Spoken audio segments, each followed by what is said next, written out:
What's the easiest choice you can make? Window instead of middle seat? Picking a vendor who sends a great gift basket? Outsourcing business tasks you hate? What about selling with Shopify?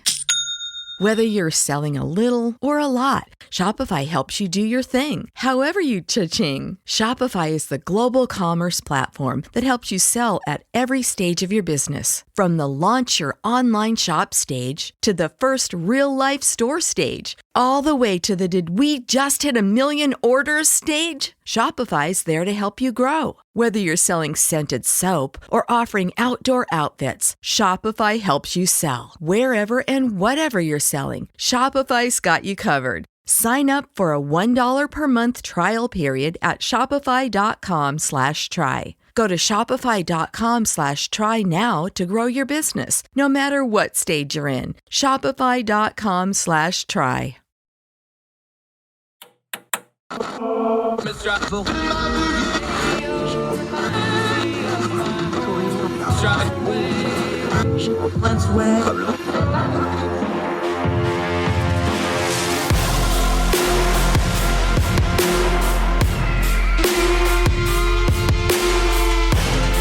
With your host, Andrew Donaldson. This is Heard Tell. Welcome back to Heard Tell. Missed you. Haven't done shows in a while. I'll tell you why in just a minute. Thank you so much for giving us the most important thing you have, your time, as we try to do what we always do. Turn down the noise of the news cycle. Talk about some things that really matter. Give you good information to try to better discern these crazy times we find ourselves living in. We hope wherever you and yours are, you are well. Thank you so much for joining us. I've been extremely busy. I've had to do multiple long-distance trips. I now have 3 of my 4 children in 3 different states, part of the fun of growing up. My youngest turns 16 here in a couple of days. Strange time of life, keeps us busy. So sorry we haven't been doing as many shows as usual. We'll get back in the normal stream. We've got some wonderful interviews recorded, including on today's program. I'm going to talk a little economics with our old friend Alexander Saunders back on the program. I'm going to talk about school book censorship and some legislation and litigation action around that. We're going to use Texas with Jill Jacobson on the program here in just a little bit. Also a great story about a Marine making good and making a college football team. Talk about that at the end of the program. Also, my annual rant for hurricane season about not putting reporters out in bad weather. Talk about that in a minute. Let's start here, though. This is the special time of the year if you're a sports fan because football's back. College has played a few games, but really this is the first weekend of college. NFL will start up next week.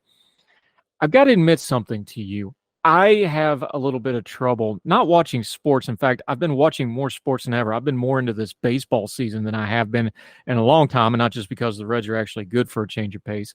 I've just enjoyed the escape that sports gives Saturday mornings. Sunday mornings, Saturday mornings, usually watch some soccer from overseas, football on NFL on Sundays, of course. I enjoy sports as an escape.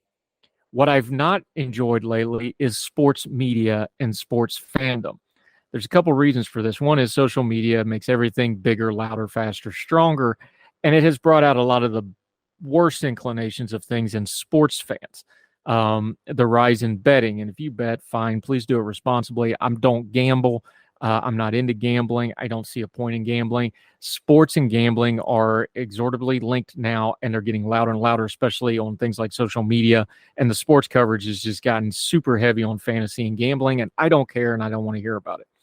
But sports fans have the same problem that political fans do, and frankly, fandom is one of the biggest problems in our politics. When you take a big picture look and step back, you know, a fan at a game can really ruin your in-game experience. We've all been to a game or a concert or something where the one guy or the one woman or whoever got a little too drunk and ruined it for everybody else because they're just too into it, or they want to start picking fights, or they just want to yell nonstop regardless of what's going on, and they ruin the experience for everybody else. This is really taking shape in politics lately.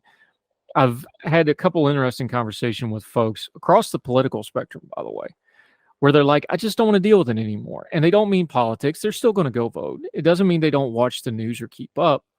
They don't engage in the discourse anymore because you've got that drunken fan that's going to yell about the ref, or they're going to yell at the other team, or they're going to make a fool of themselves, except it's politics instead of a sports stadium or instead of a sports team.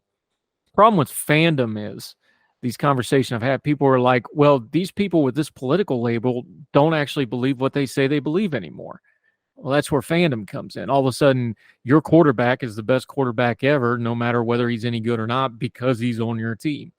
Your ideology starts suffering. Your principles start suffering. The things you would never normally do on the street, get a couple drinks in you at the stadium, and your dander gets up, and the passion starts flowing, and the bands are playing, and the music's playing, and the game's going, and there's 70,000 people screaming. All of a sudden, you forget how to act. That's what's happening a lot in our politics now. Fandom is really hurting our political process, because here's the problem. I had a troll get after me on social media a while back, and it doesn't really bother me because it happens a lot, but I subtweeted him and I put it out and I said, listen, it is not my job to be a fan of any politician, candidate, or office holder. Even the ones I vote for, I'm not their fan. They work for us. We don't work for them. And if you're a fan, the dynamic is backwards. Now you have to do things for them. Now you feel like you have to defend them when they're not defensible. Now you feel like you have to give them money and buy their merchandise like you do a sports team. It completely skews your perspective on what's actually going on in the world. You have to be able to hold these people accountable because they have immense power, and they have power over your life, and they have power over the finances of our country. Not the least of which is they represent us. And if you vote in support for these people, people are going to judge you for it. I'm sorry, but free speech does not mean you don't get to get criticized if you support somebody who turns out to be really bad at the office or a really bad human being in how they personally conduct themselves. People judge you for it, and they have a right to, because you put your name on it. Sports fans and political fans both sometimes have the same problem. There's nothing wrong with it in and of itself, but if it starts bringing out the worst impulses in you, and you start becoming a slave to the team or the player or whatever, where you can no longer objectively understand what's really going on, that no, your team really isn't good, the refs aren't screwing you, your quarterback just can't throw an out route, or no, you're heavily penalized because your coach doesn't keep your team disciplined, or there's corruption and you can't call it out because it's on your side, so all you can do is yell about the corruption on the other side, which doesn't make your corruption any better, even if it's true. See how this all works? Don't be a fan. Your job as a citizen of the United States of America is not to be a fan of anything. It's to be a citizen of the country, to think about what's come before, what you've been entrusted to now, and what you're going to leave after you're gone. And if you can't do that, then the problem is not the system, and it's not your opposing political enemies, and it's not anything going on in the media, and it's not anything wrong with the other guy. The problem is you not being the proper citizen you need to be. If everybody starts with holding up their ends as citizens and stops being fans, we'd fix a lot of this mess in a big old hurry. Problem is, like controversy, like yelling sports talking heads, like the controversies that surround sports, political fans like all that part. The political mess in a representative democracy, we get usually what we deserve, and we are saying by our actions, we like this current hot mess. Shame on us. We should do a whole lot better. More Hertel right after this.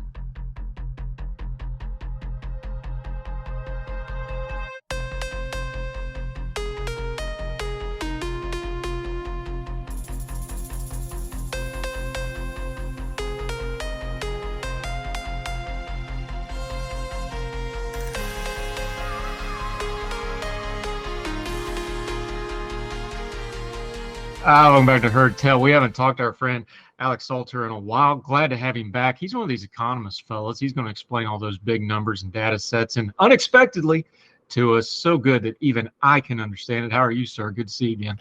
Doing great. Thanks for having me back. You got a book out. We'll get to it in just a minute, but I always ask our economist friends when they're on the show, I'm going to ask you because we hadn't seen you in a while, why can't we talk about this economy?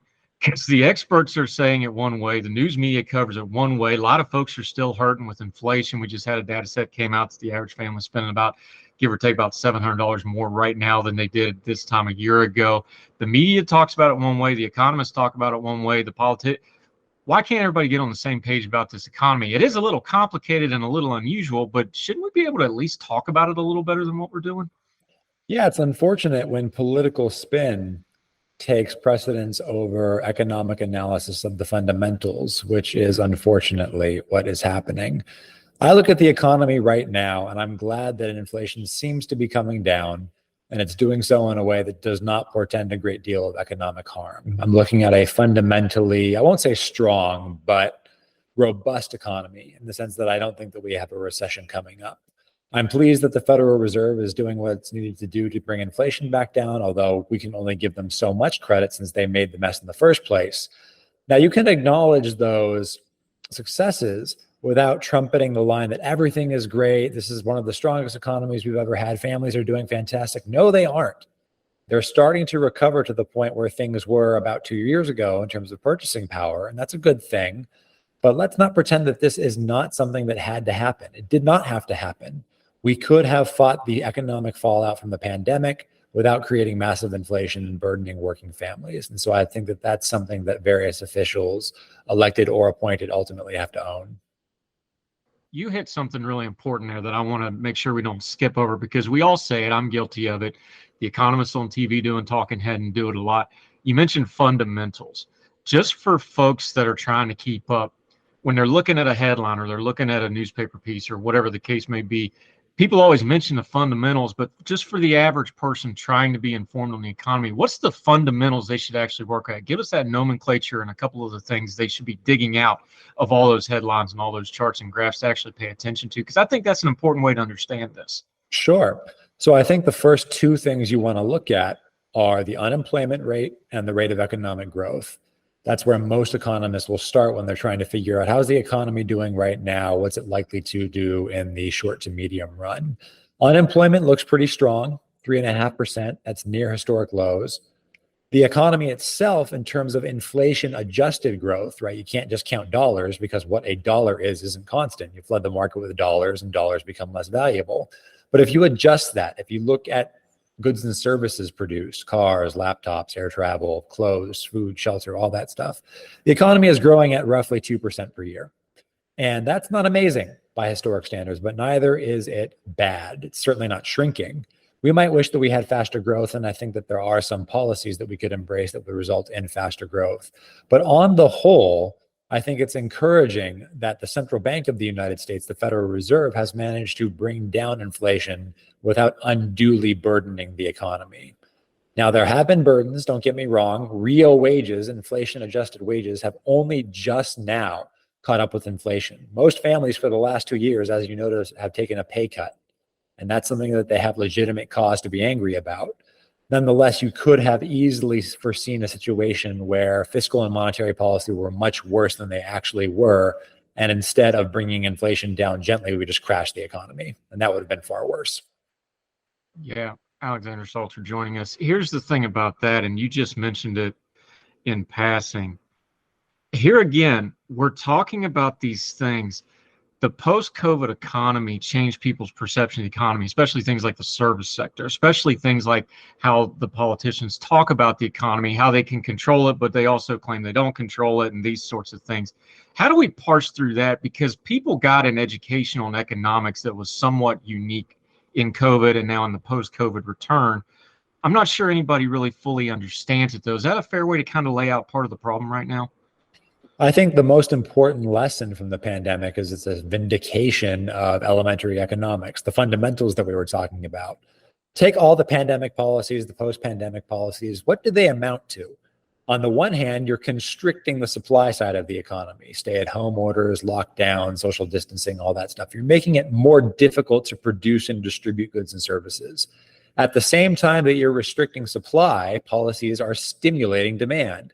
Direct checks from the federal government, extremely accommodative monetary policy by the Federal Reserve, printing up new money to buy government bonds, basically. Well, if you reduce supply and boost demand at the same time, what's going to happen to prices? Up, up, up they go. This is exactly what you're going to get in any introductory economics class in the country. This is not something that should surprise us, and we should have seen it coming. More economists should have been sounding the alarm about this. So in one sense, the damage, the harm that it's posed on families is not obviously something that we should welcome.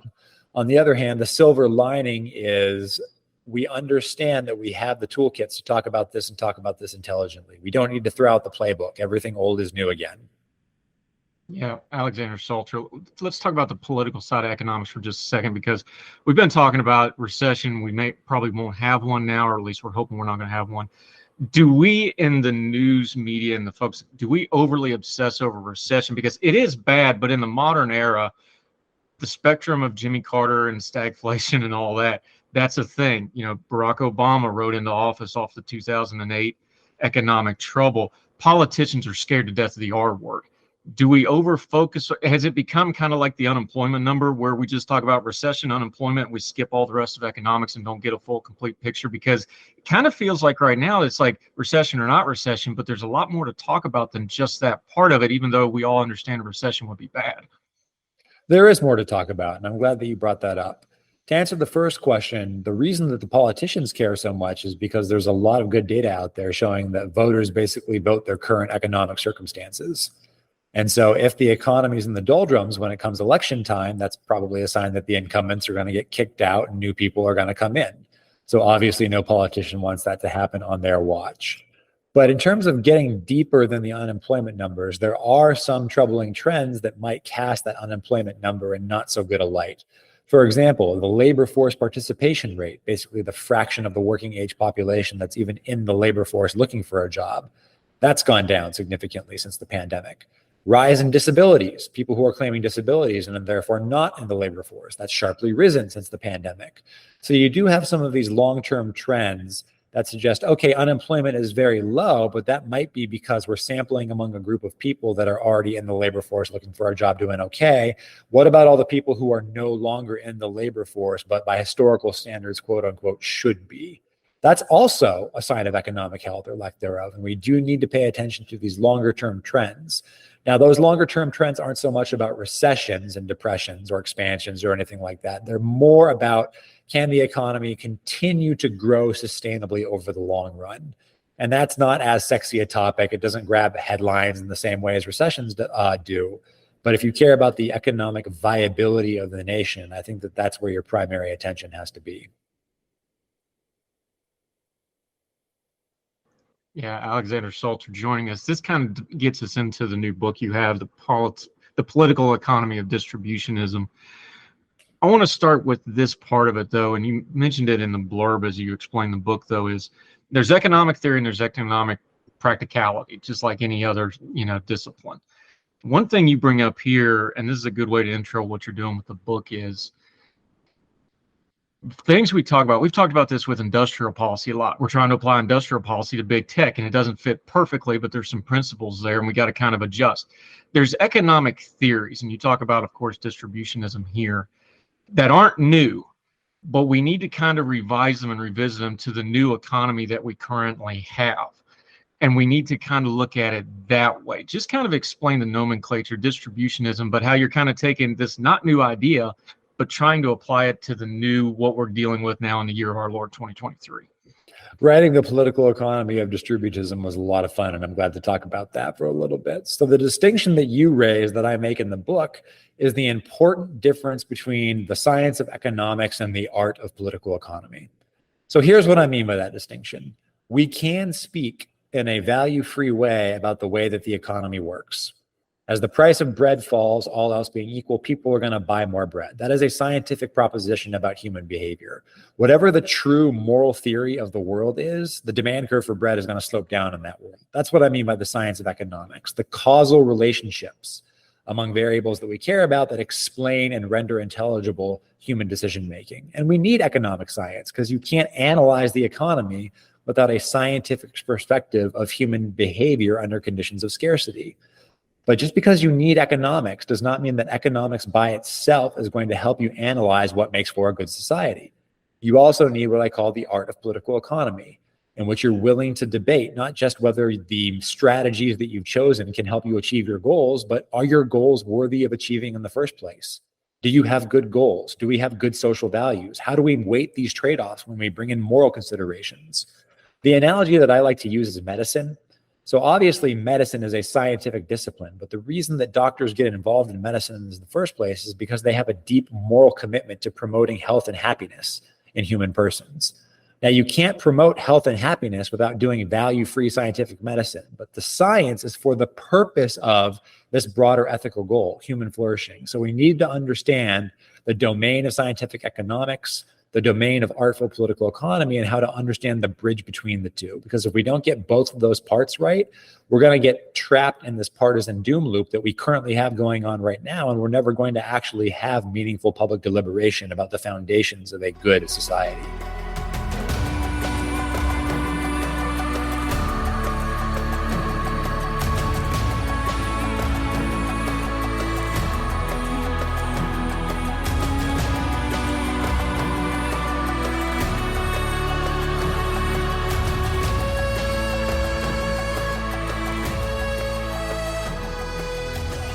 Yeah, Alexander Salter joining us. You call it ethical. Its first cousin is rights. Economics, if you're going to talk about ethical economics, there's some basic rights, right? Right to private property, right to, we over abuse the pursuit of happiness, but the pursuit of happiness and the pursuit of economic well-being, those two things are pretty well entangled, at least in my opinion. You can give me yours.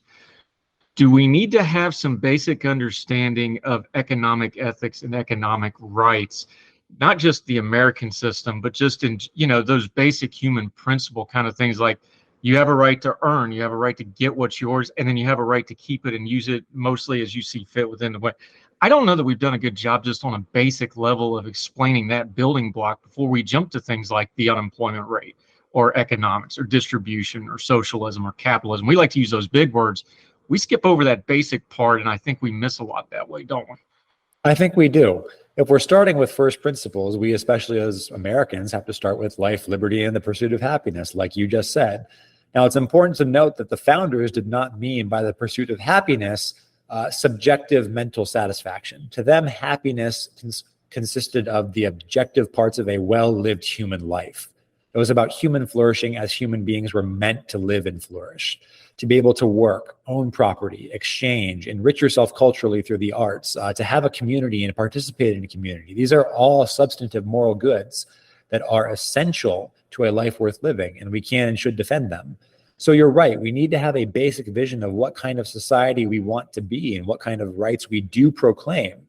We need to decide whether those rights are universal and natural, which rights are communal and conditional, which ones can be abridged, which ones are absolutely non-negotiable. We need to get that stuff right. Otherwise, no amount of economic analysis is going to help us figure out how to build the kind of society that we want to live in. Because again, economics can really tell you if you want, for example, a low unemployment rate, you should do XYZ policies. If you want to make sure that you're getting people to work, you should do ABC policies. Now, that all seems pretty basic, but it can't answer the question of, should you want those things? What kinds of markets should we want to have? Are there some goods and services that it's simply wrong to exchange? Are there some things that we simply shouldn't put a price on? Economics as a science can't answer that. You have to turn to moral philosophy. And the integration of economics and moral philosophy is what I mean by the art of political economy. This is not a foreign thing to economics. Once upon a time, economics as a discipline, when it was situated in universities, was actually housed in the Department of Moral Philosophy. Adam Smith, the godfather of modern economics, one of the great defenders of early modern capitalism, was himself a moral philosopher by training. There's a reason for that. We need to recover this humanistic definition and scope of economics and ultimately remember what it's for. Yeah, Alexander Salter joining us. Let's talk about that philosophy of economics for just a second, though, because I am not a philosophy major or an economic major, and I'm not even really good at math. My kids will tell you anytime, we were doing Scrabble the other night, and my daughter's just mocking me openly for my word choice and my addition on the score. But here's the thing. Just on a basic, my limited understanding, I like to be an all the above guy as much as I can be.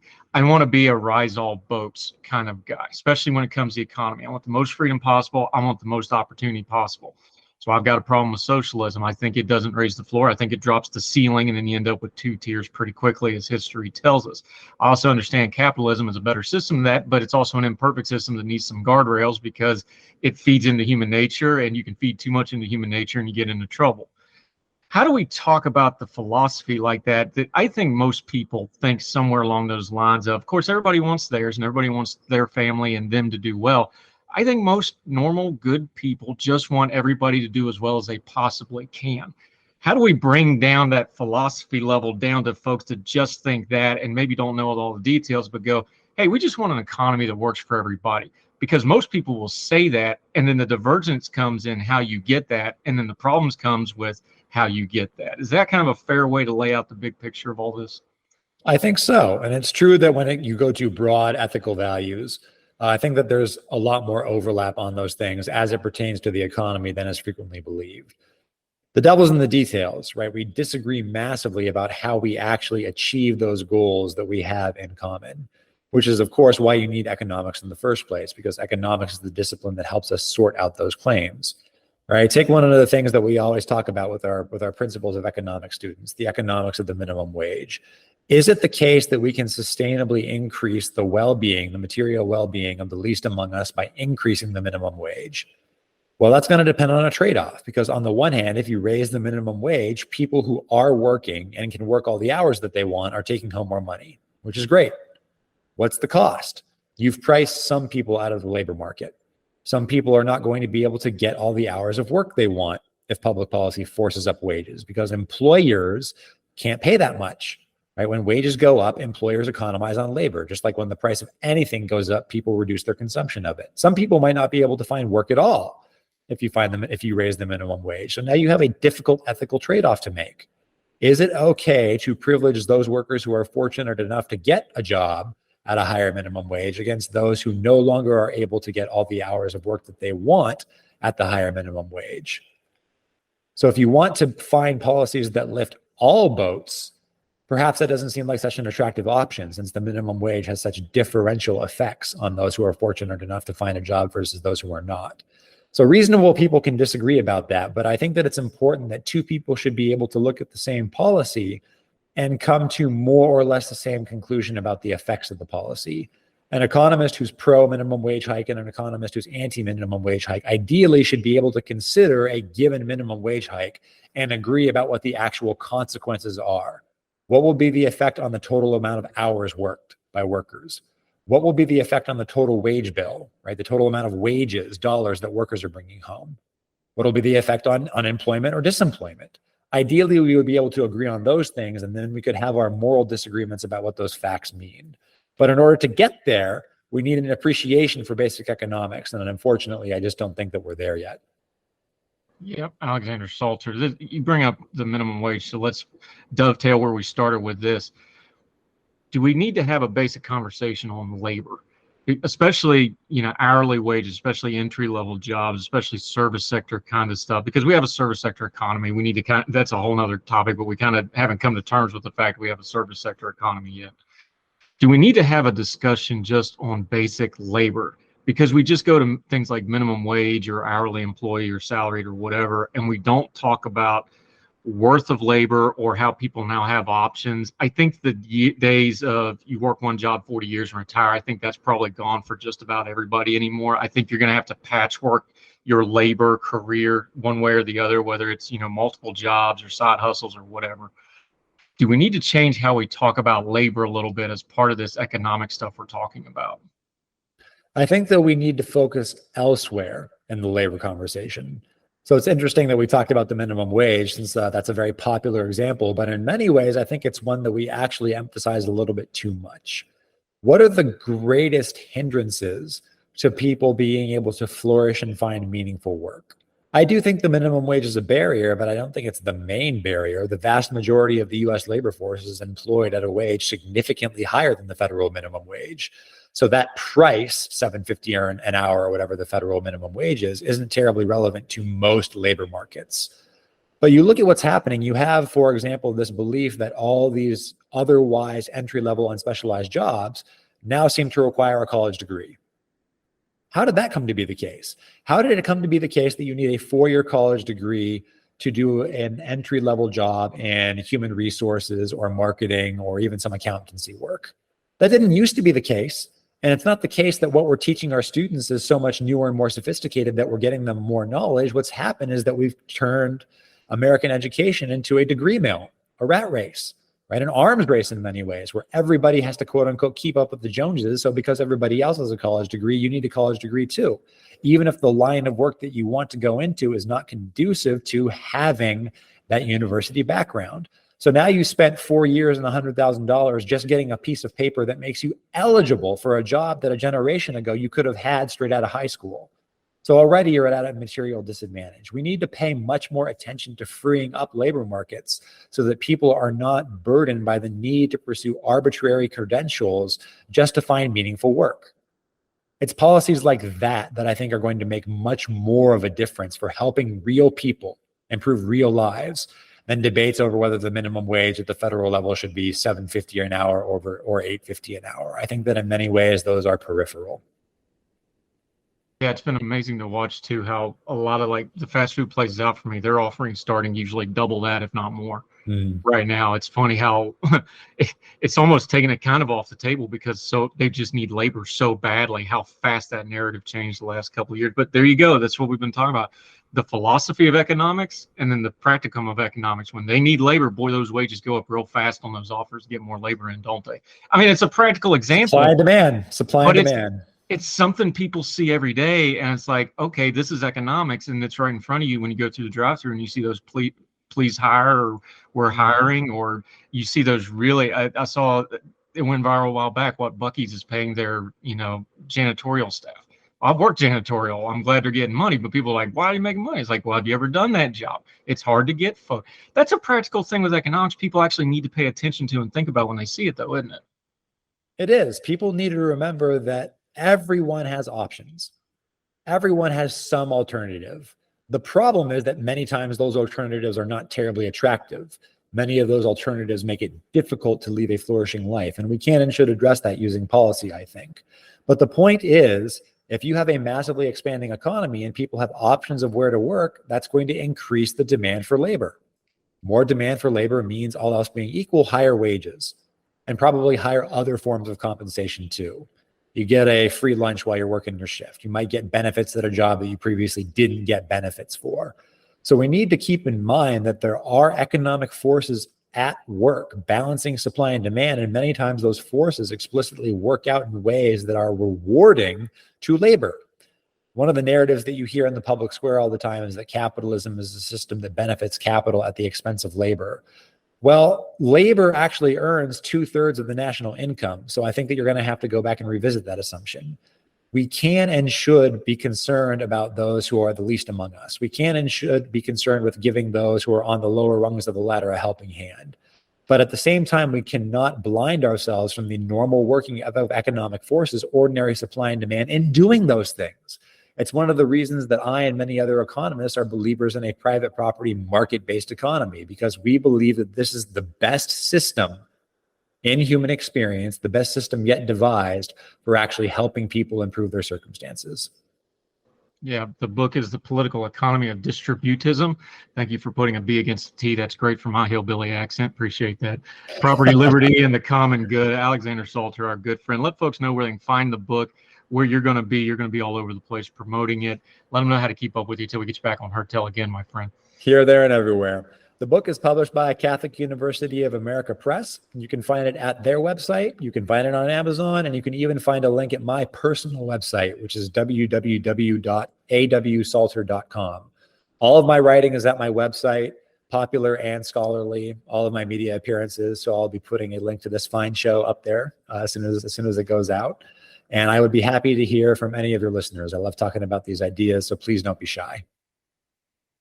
Yep, I'll be the Baptist that's happily reading about Catholic social theory. That'll be fun. Always good talking to you, sir. Appreciate your time today. God bless, and good luck to your Mountaineers, except when they're playing the Red Raiders. Fair enough. Take care, sir.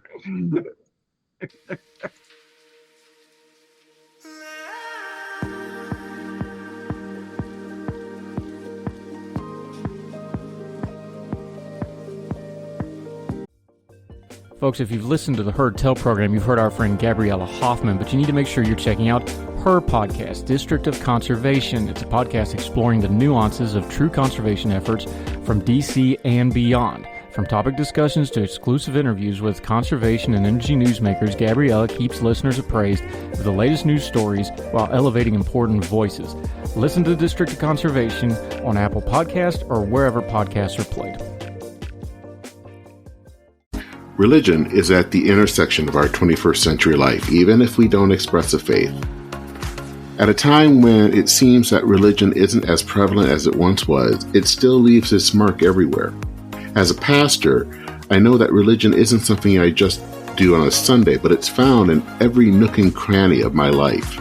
Sexuality, politics, social media, the economy, war, nationalism, all have some kind of religious angle to them. And as a communicator, I want to find the stories that can help people understand this part of our society that is so important to so many. Hi, I'm Dennis Sanders, and I'm the host of Church and Main. Church and Main is a podcast about the journey of faith and where it intersects with modern life. I look at faith with a journalist's eye, asking the who, where, what, why, and how religion affects some of the major issues of the day. Join me as we journey together. You can listen to Church and Main podcast at the website churchandmain.org or on your favorite podcast app. I look forward to seeing you.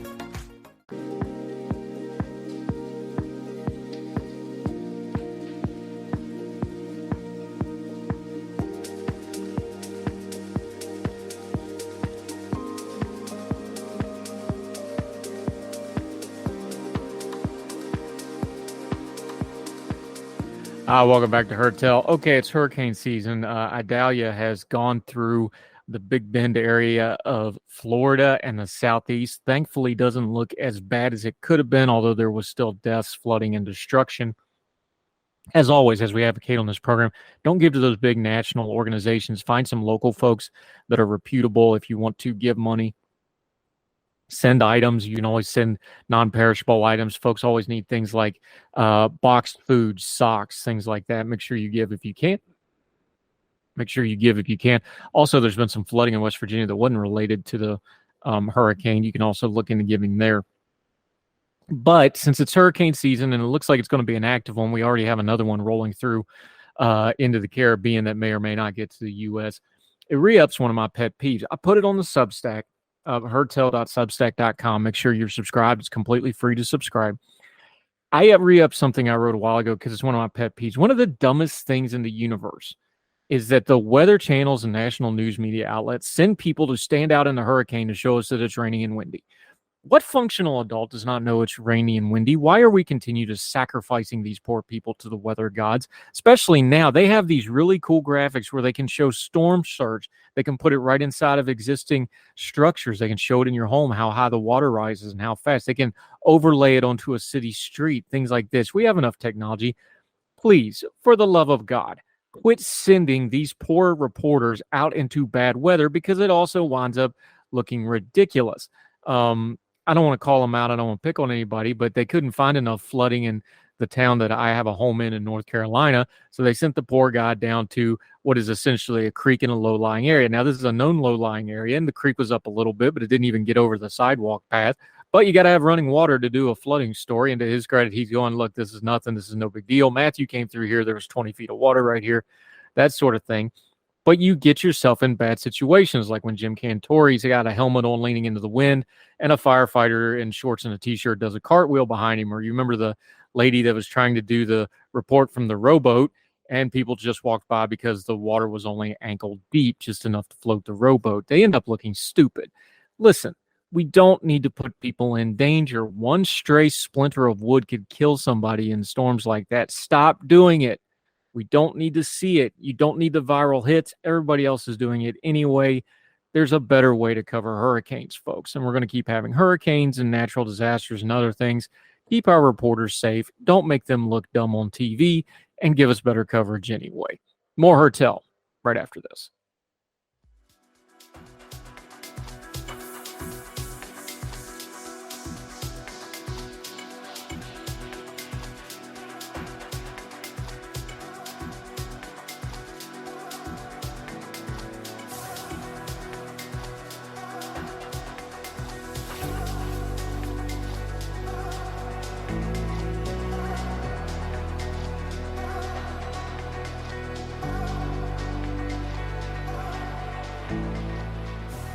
Welcome back to Heard Tell. Okay, we are doomed to constantly debate school book curriculum and what is and isn't appropriate. How do I know that? I'm 43 years old and we've been debating it all my life. My dad's 76, spent his entire year in education. He debated it all his life. And like he jokes, he's like, yeah, this is nothing. You should have seen it in the late 60s when he was coming up. Jill Jacobson isn't that old, but she sees what's going on now. She's out at Boston Law at Boston College. How are you, ma'am? Great to have you on the program today. I'm good. Thanks for having me. Thrilled to have you. You're writing for the Dallas Morning News here. Let's start a little big picture because everybody's kind of look. These ramparts and trenches are well worn out. Everybody knows where everybody's fighting on this sort of thing. There's a lot of different variations on this. They're going to call this the Reader Act down in Texas. Start with the nomenclature though, because we don't get the nomenclature on these things right. The rest of it gets in the weeds really, really quickly, doesn't it? So the Texas Reader Act has three main parts. The first part is that it's a blanket prohibition of sexually explicit titles in Texas public schools. The second requires parental consent for sexually relevant titles, things that don't rise to the level of obscenity, but books that still have some sexual content. And the third portion is a required rating system, whereby vendors who wish to sell books in Texas public schools must assign a rating to every title that has sexual content that they wish to sell to the school system.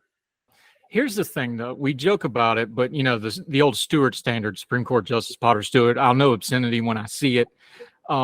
That's part of it. You also touched on your piece. You know, obviously, every family has different family values, so that'll change. You know, there's parts of the King James Version of the Bible that wouldn't make most of these obscenity things just because of the language differences. Shakespeare gets caught in some of this. The other part of this, though, you just touched on, but I think it's worth explaining. There is a big legal difference, and we are talking about legalities here, between what is the actual curriculum and then what's just available in the school system, whether in the library, a book fair, additional reading list, so on and so forth, and then what a kid can read outside of the school system. We do need to differentiate between those three things because that is where you start getting into things like people want to throw around freedom of speech and censorship. Well, you got to get those three categories straight first, don't you? Yeah, certainly. I think that's the root of a lot of confusion around so-called book bans, which is that ultimately it's a question of who decides, right? Who decides what our children are reading in schools? It's very clear that parents can decide to give their children any reading material that they wish in their own homes. When taxpayer money is used to purchase these books and fund the formal teaching of the titles, that's when it becomes a different conversation. And I think those two narratives tend to get combined under the umbrella of so-called book bans when they're really separate debates. And then there's the part, and you just mentioned it, parents are going to be able to get these books elsewhere. Everybody's got Amazon, right? Everybody's got a Barnes & Noble or whatever the case may be. Why do we conflate it? And I know we do it because it's just easier on the internet to throw around words like censorship or First Amendment or whatever, but when we're actually talking about education, why do people have such a hard time breaking it down? Because there is what the school does, and there is what the parents do through the parent associations, parent teacher, whatever the case may be. And then you have the overlapping part that the government is a part of the school system because they oversee public education in America. That's a lot of cross streams to try to wade through before you even get to the issue at hand, which is already a hot button to start with.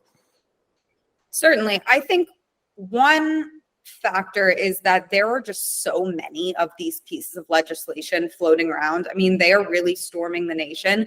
Some are narrow, like Texas's, and they just address sexual content. Some address historical content, certain health topics. I mean, there are a host of these bills, and they all have their own nuances. So I think that is a source of some complexity. Another source of complexity and probably a reason for the hyperbole is that people have varying levels of trust and faith in the government to design these curriculums. There is a large camp of Americans who are more than fine with devolving curriculum design completely to school administrators and teachers. And there's another camp, increasingly so, that are uncomfortable with that when it comes to these hot button issues. Yeah, Jill Jacobson joining us. This gets to another issue that parallels this is, you just talked about it. You mentioned it in your piece and go into a little bit of detail. The hyperbole of it makes all this worse. It's a complicating factor on top of all the other, but this is the human one that we have the most control over, the hyperbole of it. When you get to the core of the problems in the school system, Parents, teachers, students. That's the three legs of the stool that hold up education, and those relationships between those threes are broken right now. Now we know it's because of the administrative state. We know it's because of the government issues of it, all these other things. When you have hyperbole, though, and then you have this legal issue on the side of it, there's no way for those three groups of people to work together effectively. And when you're talking about something like sexually touchy stuff, a controversial subject that needs to be raised in school that a parent is trusting a teacher to handle with their child, that's really the core problem here. And then the hyperbole and all this other stuff really exacerbated, doesn't it? Yeah, I mean, I certainly agree. I think in some circumstances, parents are being very accurate in their protests. What was the impetus for this piece of legislation in Texas were parents. And we see videos going viral of parents going to school board meetings and reading some of the titles that are being read to their children in school. And it is shocking to see. On the flip side, we see other interest groups from the community, like the booksellers, the plaintiffs in this case, coming forward with the opposite argument, that these titles are really benign and it's not worth sort of the precedent that it's setting. The law doesn't do a real great job with gray areas sometimes, right? Because law has to be written in black and white. And then lawyers or people training to be a lawyer like you, that's what you deal with. How do you interpret the black and white of the law to all the gray area, right? You talk about it with this particular piece of legislation. Wear it out, though, is kind of the core of the legal fight here is setting some kind of a benchmark of what is and isn't explicit, what is and isn't allowed, what is and who gets to set that benchmark. Is that kind of the heart of the legal arguments here? So interestingly enough, as I mentioned, there are three parts of this bill, right? The first two address what is sexually explicit and what is sexually relevant. The third portion is the rating system, where vendors provide a rating and then the state puts it up on its website, the Texas Education Agency website. And if they disagree with the vendor provided rating, they can actually override it and include their own rating. That third portion is really at the heart of this legal debate because the plaintiffs allege that it constitutes compelled speech. Now, here's the thing with the rating system, because this is probably the part of this that people can get their heads around the most. Because look, we've had movie rating systems since, the early 80s. We have video game rating systems now that's pretty well established. I'm old enough to remember Tipper Gore making us put parental advisory on all that rap music that was going to ruin everybody and destroy the country 30 years ago, but that worked out okay. Maybe it didn't. We'll see how that works out. That's the part everybody can get their head around, right? Why is that so contentious? Because it would seem like that's the part people are already pretty used to in other areas of it. I know why the booksellers are saying, like, look, we can't even go through all this stuff we wanted to. It's just too much material. Why is it such a point of contention, the part that people probably understand the best? Sure. So book vendors providing ratings on the explicitness of their titles, that in and of itself is fine.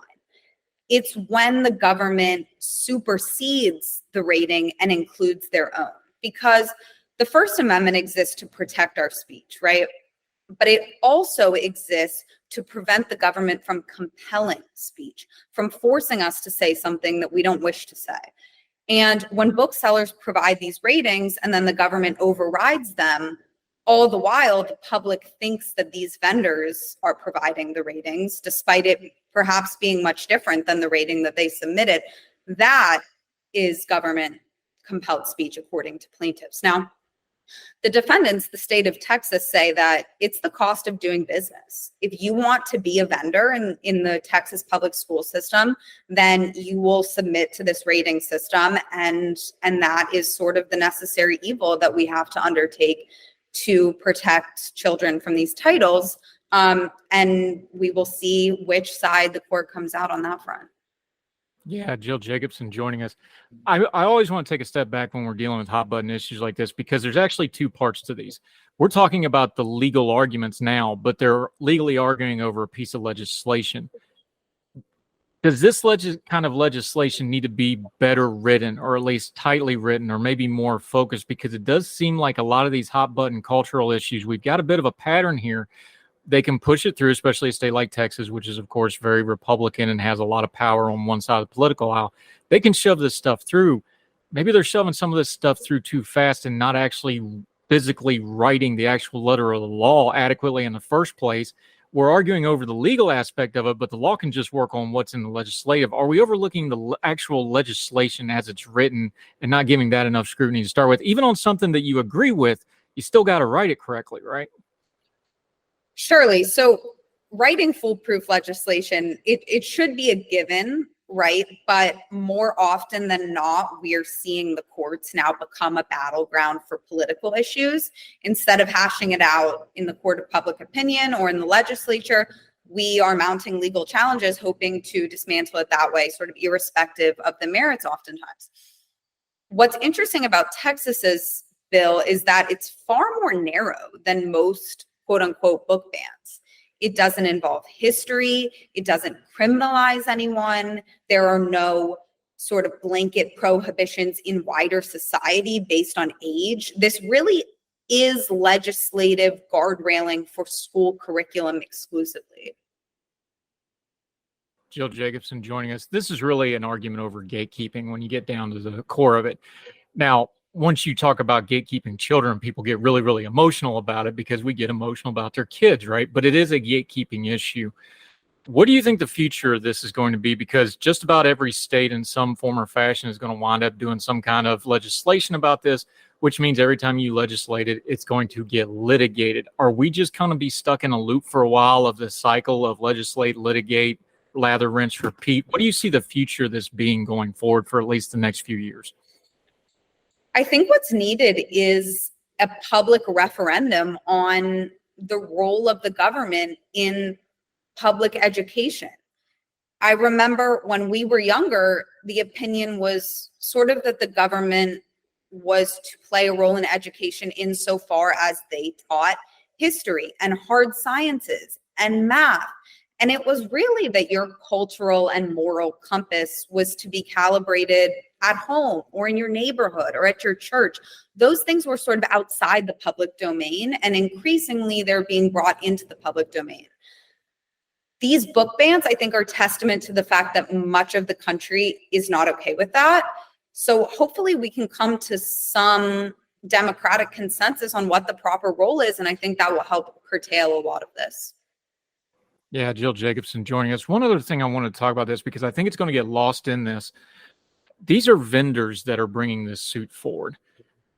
It's got to be mentioned, even though people are focusing on the kids and obscenity and all this and the culture war aspect to this. Education is really big business in America now. When you really look at it from the vendor side and what they're saying, and the state saying this is the cost of doing business, this is very big business being a vendor. And whether it's a book vendor or educational materials. I know my father had a degree, and one of his main degrees was in curriculum. So one of his summer side hustles was he would, check the new textbooks coming out, right? This is a big business. Folks are just now becoming, and COVID really changed this. They understand that education is a business now. Lawsuits like this, while we're looking at the top line item of censorship and things like that, do we also need to have a better awareness that there's a lot of business and it's going to be almost like business style litigation, a lot of these things going forward? We need to have a little bit better understanding of that and how the law plays into that as well, because that's a big part of education now. It certainly is. I'm not so sure it's as influential in the litigation itself as it is the existence of the litigation in the first place. The reality is that these companies have vast resources to bring suits that they might not otherwise if it wasn't so lucrative. There's a lot of money on the line for them. And I think that has a lot to do with it. Yeah, well said there. Jill Jacobson. This is fascinating because, again, I'm half joking about it, but it seems like we've always been arguing about this. I think we're always going to argue about this because everybody's going to have their take on it. It's good to have the perspective on it. We're going to link to the entire piece in the Dallas Morning News. Let folks know where they can follow you, what else you have going on, how they can keep up with you until we get you back on Heard Tell on whatever we're going to argue about next time, my friend. Sure. I'm Jill C. Jacobson on Twitter, and thank you so much for having me. This has been a great conversation. Yeah, really appreciate it. We will have you back. You enjoy Boston, and we'll talk soon, my friend. Bye. Yes, ma'am.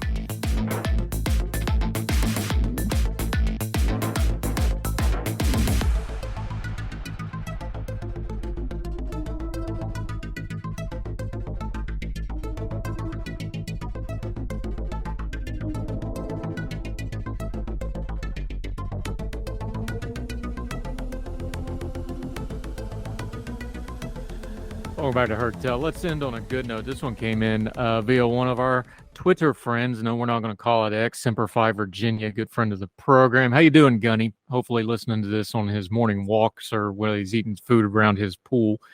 Good to see you, my friend. The Virginia pilot in 2009, Matt Ganyard, the former high school standout with no football experience, got an email saying he'd been cut from the Virginia football team's tryouts as a walk-on. Why try out for a college team with no experience? The answer was simple for Ganyard. He said kicking looked easy, and then he joked, I found out it was actually quite hard. He'd combined his soccer skills with tips from YouTube, but was ultimately cut. He still has a screenshot of the email he received telling him he'd been cut, and it even served as his iPad screensaver for a few years. Some injuries sustained during his time playing club-level soccer prevented Ganyard from ever trying out again, so he continued his time at UVA as only a student and earned a degree in 2011. More than a decade later, Ganyard's lacing up his cleats as a member of the UVA football team. When it kicks off its regular season Saturday against Tennessee from 2011 to 2022, Ganyard was active member of the United States Marine Corps, including time as a Cobra helicopter pilot. He followed in the footsteps of his father, who was a 28-year Marine fighter pilot in his own right. During his time serving, kicking essentially became a hobby for Ganyard. Ganyard began to think about what to do after his time with the Marines ended. He said business school was a natural pivot because he could add some academic credibility to the leadership experience he gained in the Corps. While looking at potential schools for a master's degree, he also realized he might be able to take another crack at kicking. I realized after looking into a lot of the NCAA rules, there was this weird rule that essentially your eligibility clock freezes when you go on active service. The 5th year essentially got paused when I went on active duty after graduation, and from there it was frozen until I went off active duty. So even though it was a decade later, I kept thinking, okay, maybe I could thread this needle and make this happen. If I could get a team in a university to kind of sign off on the idea. He said he initially pitched the idea of going for the team to Virginia special team analysis Drew Meyer. Quote, I realized after looking into a lot of the rules of the NCAA, there was this real world that you could do this. I didn't have any high school film, he said, till about 3 weeks ago. I'd never put on a helmet or pads before, so I didn't have anything to really go off besides, hey, I have some of these high school recruiting camps. I would go to these camps just to get the exposure and try to simulate some of the pressure I wasn't able to get that I'd never had in the in-game experience. Last year when Ganyard enrolled in the UVA Darden School of Business, the door appeared shut. At this point, I looked at it and said, is it done? It was pretty unfortunate, Ganyard said. I had everything seemingly lined up only to be kind of shut down at the last minute, but I kind of stayed at it. After the 2022 season came and went, Ganyard was officially out of eligibility, but he gave it one last shot, reaching out to Myers again, this time asking if UVA would entertain applying for an NCAA waiver that would grant him an extra year of eligibility. Ganyard said the waiver was initially denied, but subsequent appeal won just before the fall camp started, making his wish finally come true. Quote, we found out about it 4 days before the camp and the appeal went through.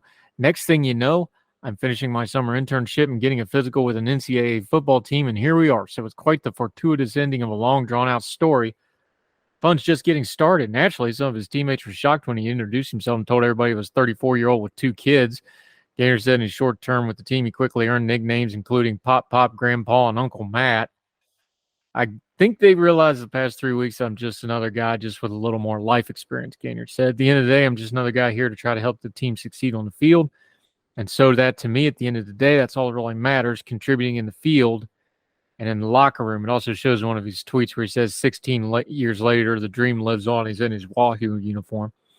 It's been a 16-year journey for Ganyard. He makes sure to sing the praises of his wife, Marie, for helping him along each step of the way. He said the thing he's most proud of is his persistence to keep going. He can't wait to step out on a field packed full against Tennessee and Nashville. Quote, I don't think it's fully going to hit me until you're in the game day environment. I think the practice environment and being part of the team has settled in. I think once we step out on the grass in Nissan Stadium in Nashville, I think it'll hit. And I'll enjoy every second of it. That's out of the Virginia pilot. We will link to it. Good for him. Love that story. Always happy to see vets making good back in the quote-unquote real world when they get done with their active duty time. Appreciate our friend in Virginia bringing this one to our attention.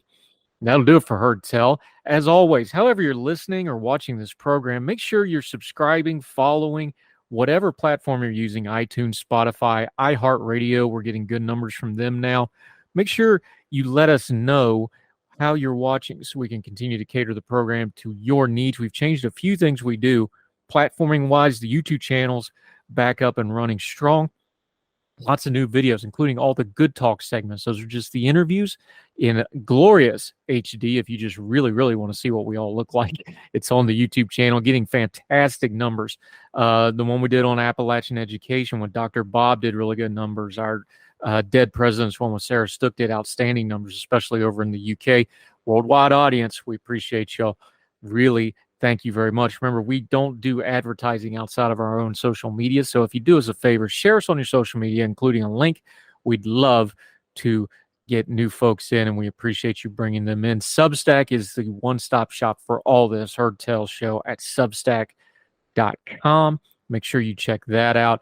Always find us on Twitter. I'm at Fourth of the Fire, and all our guests, their Twitter and other social media is on the screen graphics and in the links. So wherever you are, across the street or around the world, we hope you are well. We hope you are well fed.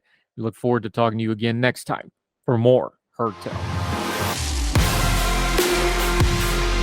All the music on Heard Tell is provided under a Creative Content license from monstercat.com. Somos la máquina. Religion is at the intersection of our 21st century life, even if we don't express a faith. At a time when it seems that religion isn't as prevalent as it once was, it still leaves its mark everywhere. As a pastor, I know that religion isn't something I just do on a Sunday, but it's found in every nook and cranny of my life. Sexuality, politics, social media, the economy, war, nationalism, all have some kind of religious angle to them. And as a communicator, I want to find the stories that can help people understand this part of our society that is so important to so many. Hi, I'm Dennis Sanders, and I'm the host of Church and Main. Church and Main is a podcast about the journey of faith and where it intersects with modern life. I look at faith with a journalist's eye, asking the who, where, what, why, and how religion affects some of the major issues of the day. Join me as we journey together. You can listen to Church and Main podcast at the website churchandmain.org or on your favorite podcast app. I look forward to seeing you. Folks, you've heard of Ethan Brown on the Heard Tell Show a couple of different times, but if you're interested in learning about how to discuss things like climate change without all the politics and doom and gloom, head over to his podcast, The Sweaty Penguin. Sweaty Penguin is a late-night comedy-style climate podcast working to add nuance, critical thinking, humor, and hope to the climate conversation. They got over 100 episodes already, breaking down weekly news stories and specific topics, from the vanilla to the ADHD to the international accountability to orangutans. Yes, I know, it's a comedy thing, so just go with it. But each time, exploring different ways we can make progress on these issues while still helping the economy, health, security, and everything else we care about. Feel overwhelmed, exhausted, or excluded by today's climate change discourse? This is the podcast for you. Find The Sweaty Penguin wherever you get your podcasts or at www.thesweatypenguin.com.